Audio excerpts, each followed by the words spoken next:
Hello and welcome to the weekly Asylum and Immigration Reform Recap, where I share with you 5 recent stories of interest for asylum seekers and those wanting to stay up to date on immigration news. This week, we're discussing Federal judge temporarily halts immigration raids in places of worship. The predicted immigration raid in Los Angeles was less extensive than anticipated. Texas cracks down on immigrant community near Houston in enforcement operation. Trump administration broadens deportations to Central America. Trump administration plans mandatory registration for undocumented immigrants. I'm Brian Manning, and I used to be an asylum officer with the government, but now, as an asylum lawyer, I help immigrants all over the country to secure their future in America through asylum.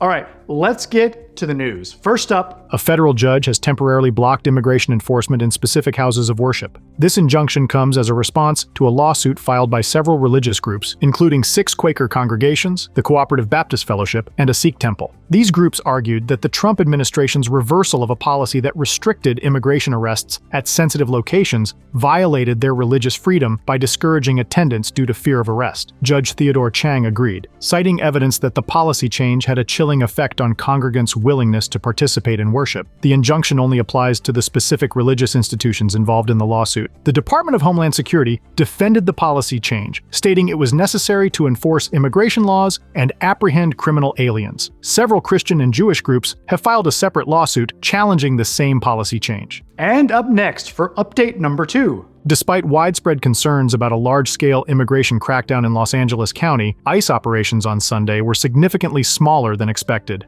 Fewer than a dozen people were taken to the Metropolitan Detention Center, despite preparations for up to 120 new detainees. While social media footage showed unmarked vehicles and officers in several neighborhoods, most law enforcement agencies had no information or redirected inquiries to ICE, which declined to comment. The limited enforcement contrasts with recent large-scale operations in Chicago and New York, but aligns with the broader immigration crackdown since President Trump began his second term last month. Community defense groups monitored suspected staging areas and informed residents of their rights. All right, it's time for our 3rd immigration update. Texas Governor Greg Abbott announced a joint immigration enforcement operation in Colony Ridge, a large housing development near Houston with a significant immigrant population. He stated on social media that Texas Department of Public Safety officers are collaborating with Homeland Security investigations to target undocumented immigrants in the area, which markets affordable land with low down payments primarily in Spanish. According to Abbott, the operation had been planned for months in coordination with President Trump's border czar, Tom Homan. Local witnesses reported undercover agents making arrests, with one resident expressing fear that his parents could be deported to Honduras and El Salvador. This operation follows a nationwide increase in immigration enforcement under the Trump administration, with Homan recently announcing that ICE arrested 21,000 undocumented immigrants in Trump's first month back in office. By the way,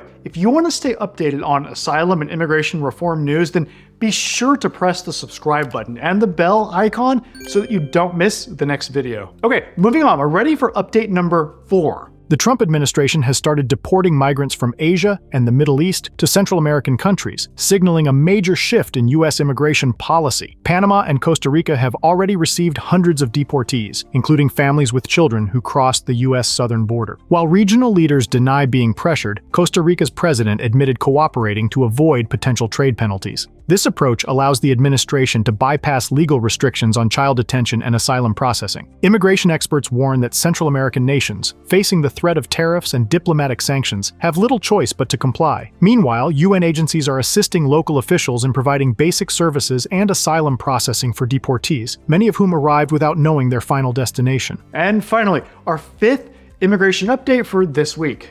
The Trump administration has announced plans requiring undocumented immigrants aged 14 and older to register with the federal government and provide fingerprints or risk criminal prosecution. Homeland Security officials described the initiative as part of broader efforts to encourage voluntary departures, with spokesperson Tricia McLaughlin stating that those who leave now may have the opportunity to return legally in the future. The policy relies on a rarely enforced World War II-era immigration law and excludes green card holders and individuals already in deportation proceedings. Immigration advocates see this as another move to create a hostile environment for immigrants, with Chris Ramon of Unidos US calling it an attempt to expand arrests through any means possible while instilling fear in undocumented communities. Parents would also be required to register undocumented children under 14, though experts doubt widespread compliance, given the administration's concurrent threats of mass deportations. And that concludes this week's immigration news. If you want to win asylum in the United States, then you should call my office today. We help people all over the country, so